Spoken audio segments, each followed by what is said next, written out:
मेरे प्यारे विद्यार्थियों, आपको जो 8 ग्रेड अभ्यास पुस्तिका दी गई है हिंदी, अंग्रेजी, संस्कृत की, तो इसमें जो संस्कृत दी गई है कक्षा 7वीं की, इसको आज हम देखेंगे। इसके जो हमें पाठ दिए गए हैं, इन सभी पाठों के जो प्रश्न हैं वो हमारी जो 8 ग्रेड वर्कबुक दी गई है, इसके हमें इसमें भर लेना है, इनके उत्तरों को लिखना है और लिख करके हमें अपने क्लास टीचर से चेक भी करवा लेना है। तो यहाँ देखिए, इसमें दिया गया है द्वितीयः पाठः कालबोधः।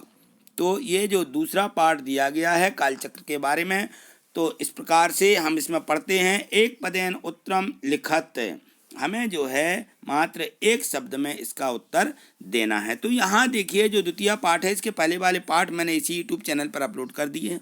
आप या तो ये गणित वाले सर के नाम से सर्च कर सकते हैं, या देखिए नीचे लिखा हुआ है यही गणित वाले सर, इस पर क्लिक करके ऊपर देखिए प्लेलिस्ट है, प्लेलिस्ट पर जाकर के सभी पाठों की एवं सभी विषयों की वीडियो आप उस पर अपलोड हैं, आप उनको देख सकते हैं और अपने इन प्रश्नों के उत्तरों को वहाँ से लिख लीजिए और अच्छे से समझ लीजिए।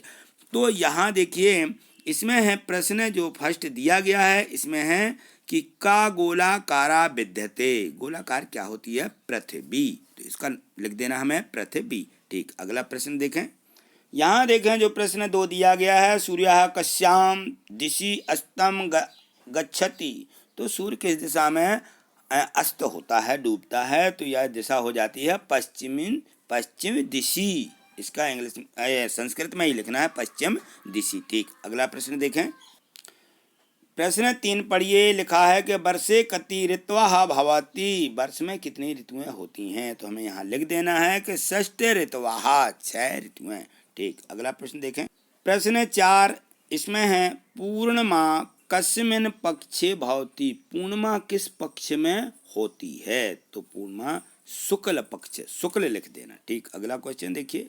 यहाँ देखिए, इस प्रश्न को पढ़िए। निर्देश दिया गया है कि एक वाक्य उत्तरम लिखत, एक वाक्य में हमें उत्तर देना है। जहाँ भी ये लिखा रहता है कि पूरा वाक्य लिखिए, तो हमें पूरा वाक्य लिख देना है। यहाँ प्रश्न 5 को पढ़ें।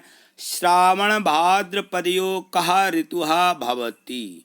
तो भादों, जो श्रावण और भादों का महीना रहता है, उसमें कौन सी ऋतु होती है? तो वर्षा ऋतु है। कह की जगह जहाँ पे कह लिखा है, यहाँ पर इस वर्षा को लिख दीजिए और पूरे इसी प्रश्न को उतार देना है, तो यह पूरा वाक्य हो जाएगा। ठीक, अगला प्रश्न देखिए।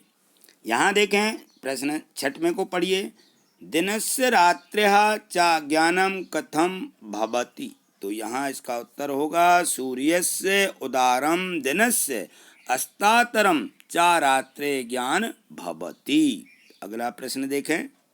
प्रश्न 7 दिया गया है, प्रतिदिनम कस्य एका कला क्षीयते। तो इसकी लिख रहे हैं चंद्रस्य।